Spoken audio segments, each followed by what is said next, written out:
So both of us have been in the NFT space. It's been almost 2 years. We've seen projects rise, projects fall.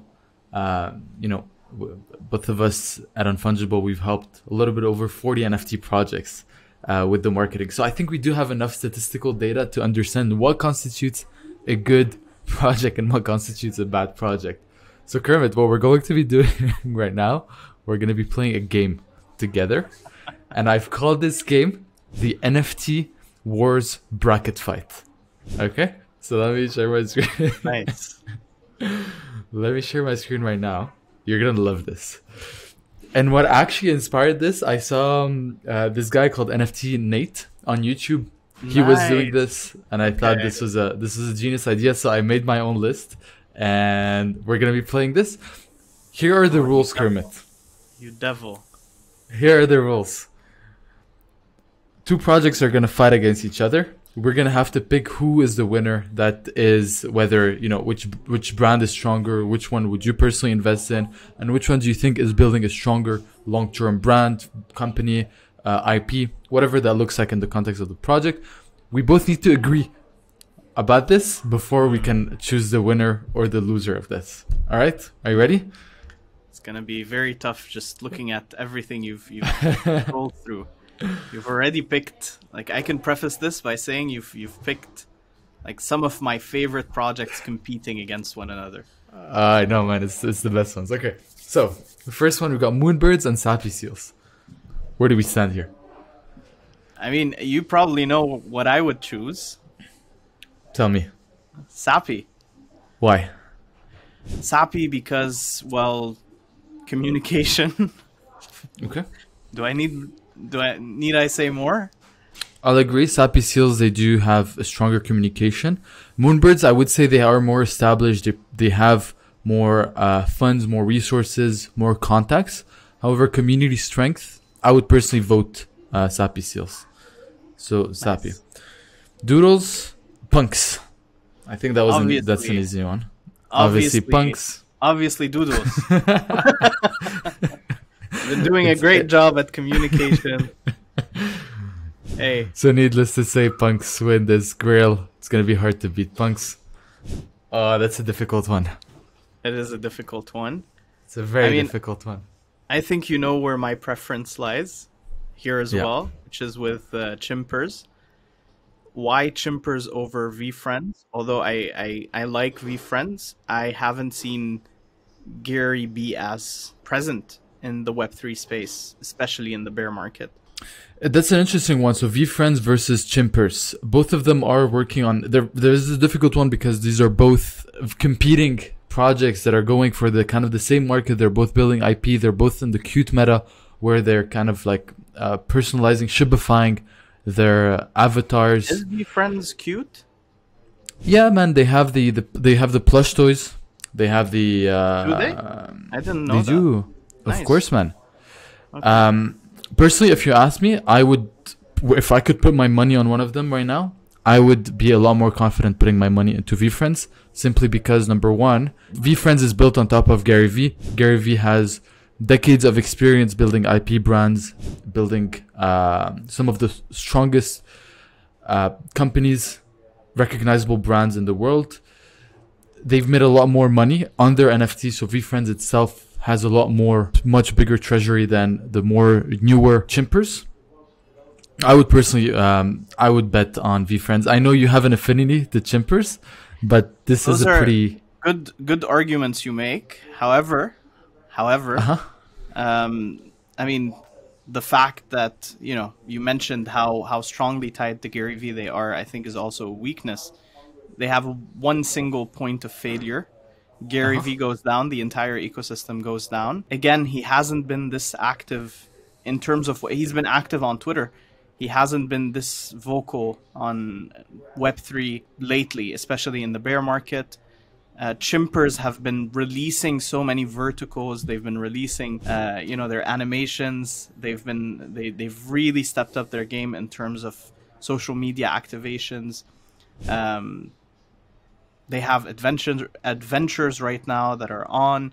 The fourth one, I got to play it. It was very fun. So maybe that's my bias. I've never been a part of the Vee Friends ecosystem, but from what I can tell, Chimpers has really got its strength together.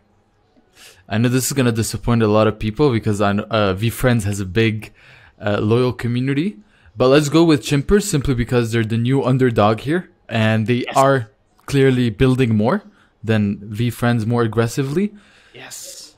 Longevity, I personally, it's gonna be hard to beat against Vee Friends, but hey, let's go with the underdog. Oof. Ooh. So, Memeland. Very difficult one. Memeland, Pudgy Penguins. All right, which one are you going with? I mean, you're putting two of the best leadership in the entirety of Web3 against one another. Yes. That's a very difficult one. 9gag CEO versus Lucanet. So Ray versus Luca. Mm-hmm. I mean, Memeland, the thing I like about Memeland, the value accrual back to the holder is a lot more obvious than the one for Pudgy. So with IP, and this is me if I were to invest into something, like right now, keeping in mind that Memecoin hasn't launched yet, I would probably go Memeland. Why? Because in the short-term future, there's an obvious reward that you're going to get versus Pudgy, you know, where the road is very long. Obviously, when you're building IP, it's a very long road. It's a very rewarding one. I'm not saying it's not rewarding, but just as a short-term play, I think I would go with Memeland. I agree with that. So Memeland it is. A Kid Called Beast, Azuki. Two good brands, but I mean, clearly, it's incredibly difficult to beat Azuki, what they're building with the IP, the way they're building their brand, the mystery around that, the high perceived value that they've built around their brand, the type of holder that has. I was looking at this stat by this market study conducted by Overpriced JPEG, and Azuki has the strongest whale community in any NFT projects, including Yuga ecosystem. So I don't think that takes a conversation. Although we know someone at A Kid Called Beast. She is a beast herself. So definitely, I'll be shout out to her. DeGods versus Kaiju. What are you doing to me? You're putting a lot of my favorite ecosystems head to head. I mean, DeGods again. I think I would pick. Although I'm like one of the biggest Kaiju fans, I think I would pick DeGods for, again, the short-term reward. They do have Season 3 of DeGods and Season 2 of Utes coming out. Kaiju have a lot of verticals being activated. They just released their creator program. They've been teasing the origins of Stod. So they have a lot, but just for the like direct short-term gain, I think DeGods would be I agree. A play. And Frank DeGod, it's hard to bet against this guy. Bored Ape, CloneX, Artifact. So the Yuga ecosystem versus Artifact. So is this the fight of Web 3 versus Web 2? You could call it. Who's Web 2 though? Because Bored Ape is also going metaverse. No, CloneX. CloneX is Web 2, yes. Yeah. So you have Web 2 money versus Web 3 money. Which one will win in the long term? My bias is Yuga. I mean, they've been doing great. They have their metaverse in development. They have their game. Something, Legends of something. Only negative is the ecosystem has gotten so difficult to keep up with, especially the last month. Of the Mara. Of the Mara, yeah. Yes. But yeah, I would go Yuga Labs. I'd agree with that. Strong established Web3 brand. Utes versus Creeps. We got the Overlord ecosystem versus Utes. That's a tricky one. It's a very tricky one because I think it's more of a question of what do you value more, as is with every single one of these. I mean, Utes, obviously, if you're a content creator, it is one of the most obvious picks to pick Utes. Creeps for me has a special place in my heart. I will have to hop in here. Yeah. Personally, in terms of seeing what's being built, the strength of communities, and the just the long-term future of a collection, I personally do think Utes is doing a killer job. I think something Frank DeGod did incredibly strategically is that he pivoted Utes to Polygon and DeGods to Ethereum, and what that created, having those two projects on two different chains, decoupled Utes from DeGods. So all of a sudden, Utes is in and of itself its own unique, own floating collection. It's no longer pegged to. It's no longer a secondary collection of DeGods, like for Bored Ape and Mutants, for example, where it's like it's always pegged to 1/5 of Bored Ape. So I personally think, like, if I could put my money on one ecosystem, number one, Utes, their art is incredible. They have a very strong community that is very loud. Number three, they are standing on one of the strongest leaders in the Web3 space, Frank. And I think it's a clear, compared to Creeps, although they are building things, they do have clear, strong partnerships. I just see the community being less strong and the founder being less loud than what we're seeing with on the Utes and DeGod side. I would agree with the choice of Utes, although Creeps have a lot coming up. They are a powerhouse, but it's also more of a short-term gain play, where Utes have, season 2 coming up, and I really like the point you made that no other collection was able to differentiate its secondary collection from its primary collection. It's a very good point. I agree with that. The fact they were able to do that, they're on a category of their own. So we got Sappy Seals, Punk. Sappy Seals, you guys are great, but you're cute. Punk, you're history. You can't fight. Only thing you can never fight against is time. Let me ask you this. What slogan does Punks have? They don't need a slogan, buddy. They are history. They are NFTs. They don't need a slogan. So we got Chimpers and we got Memeland. I think short-term gain again, just because they have the meme coin coming out very soon. I would pick Memeland. Agree. And then try to flip and buy more Chimpers. This is a difficult one. Clash of the Titans. Azuki DeGods.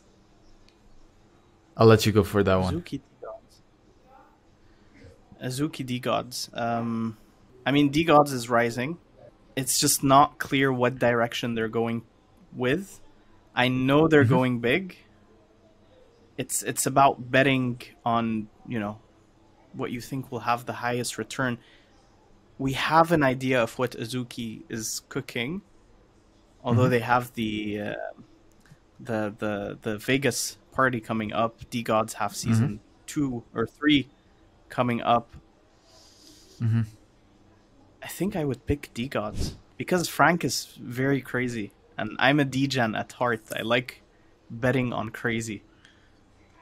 That's very interesting. You say that because I think the fact that Frank is also, and that's one I thought a lot because naturally, I've recently joined Azuki, and you were a big part of helping me think through that.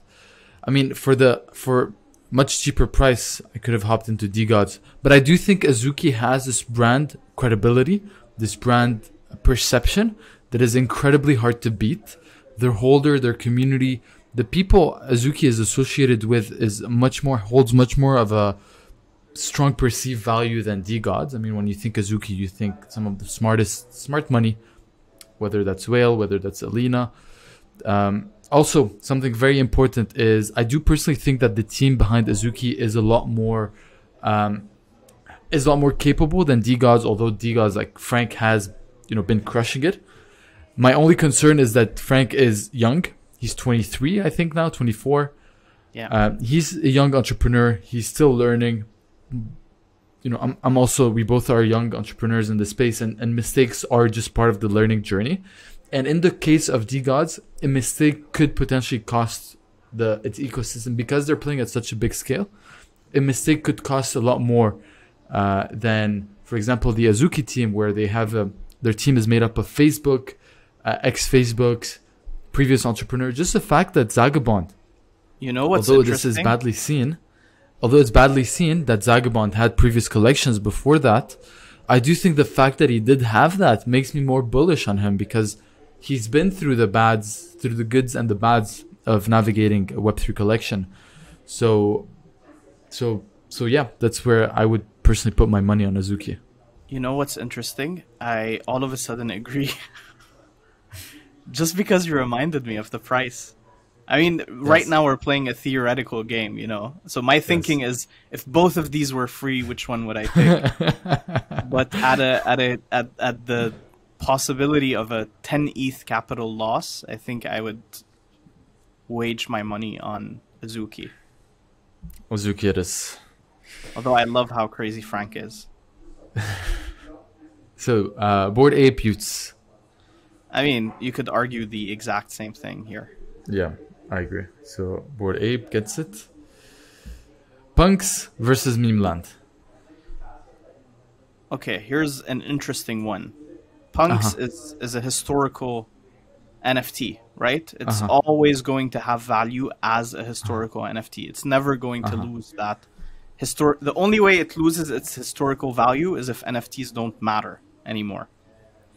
Or if Ethereum disappears. Or if Ethereum... Yeah. But then, you know, there are the ones bridged to Bitcoin, and everyone's going to bridge to Bitcoin, and it's... You know, whatever. But it is a historically significant NFT. Hence, it's very unlikely for it to lose its value.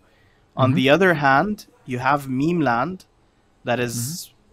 depending on, you know, what asset you're going into, whether it's potatoes, captains, or the real MVP. The real MVP would be, you know, the direct quote-unquote competitor with at least the CryptoPunks price.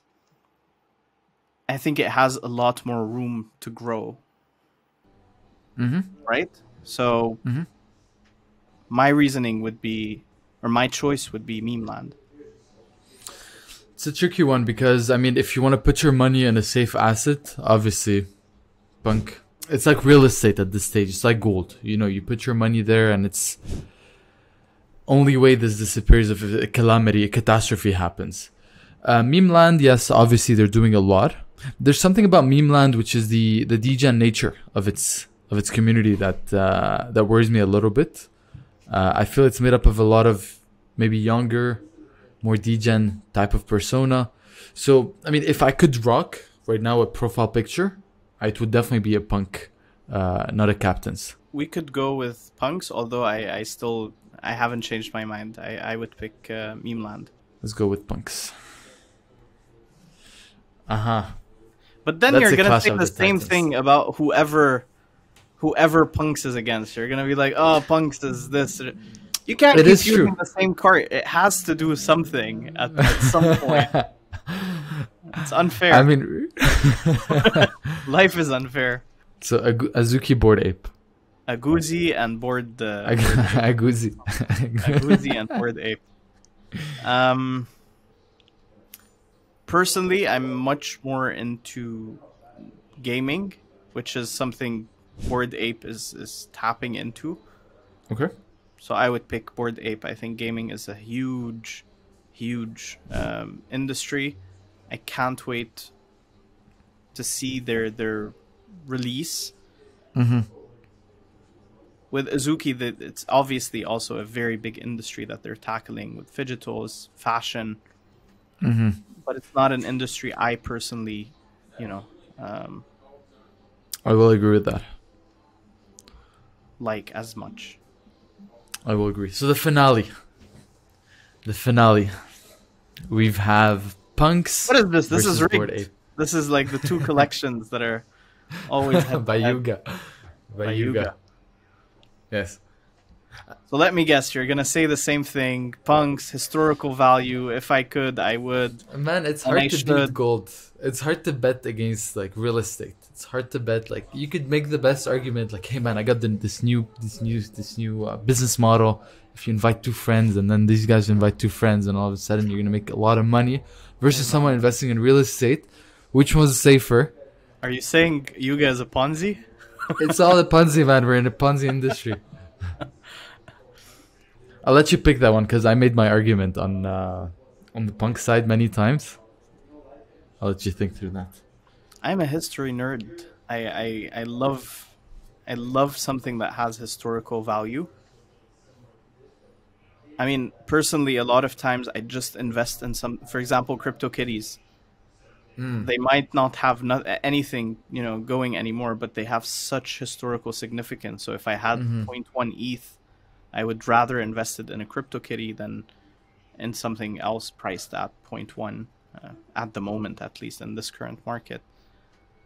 So I think I would go with the historical value.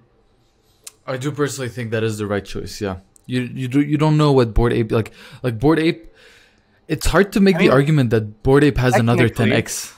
Technically, yes, Yuga owns CryptoPunks, so they do.